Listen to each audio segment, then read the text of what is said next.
দেখুন এখানে বলা হচ্ছে ৩টি ক্রমিক সংখ্যার গুণফল ১০০০ হলে প্রথম মৌলিক সংখ্যাটি কত? এখানে বলা হচ্ছে দেখুন এই অঙ্কগুলো আমরা কীভাবে সহজে বুঝতে পারবো। এখানে ৩টি ক্রমিক মৌলিক সংখ্যা, দুঃখিত এখানে মৌলিক সংখ্যা হবে, এখানে হবে মৌলিক তিনটি ক্রমিক মৌলিক সংখ্যা। ক্রমিক বলতে ধারাবাহিক, অর্থাৎ একটি মৌলিক সংখ্যার পরে আরেকটি মৌলিক সংখ্যা সেটাও আপনার কি হবে ধারাবাহিকভাবে হবে। অর্থাৎ মনে করেন 2 এর পরের মৌলিক সংখ্যা হচ্ছে 5, 5-এর পরের মৌলিক সংখ্যা হচ্ছে 7। এভাবে যে ধারাবাহিক, যেটাকে আমরা বলি ধারাবাহিকভাবে যখন পড়ি সেটাকে বলা হচ্ছে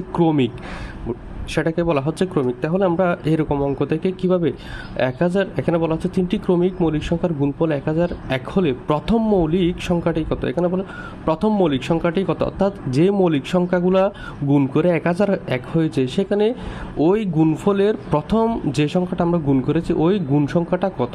তাহলে আমরা এই অঙ্কগুলো আমরা প্রথমে আমরা যখন পরীক্ষার হলে পাবো তখন আমরা অপশানগুলো টেস্ট করব।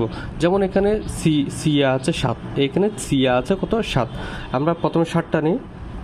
7-এর পরে মৌলিক সংখ্যা হচ্ছে কত? 7-এর পরের মৌলিক সংখ্যা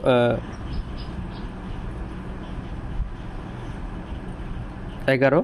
7-এর পরের মৌলিক সংখ্যা হচ্ছে আপনার 11। আবার 11-এর পরে যে মৌলিক সংখ্যাটি আছে, 11-এর পরে মৌলিক সংখ্যাটি হচ্ছে 13। এই তিনটা সংখ্যা আমরা যখন গুণ করব, এই তিনটা সংখ্যা আমরা গুণ করে উত্তর পাই হচ্ছে 1001। 1001 যখন আমরা পেয়েছি তাহলে আমরা সবচেয়ে ছোট মৌলিক সংখ্যাটা পেয়ে গেছি, অর্থাৎ উত্তর হবে কত? এখানে উত্তর হবে 7।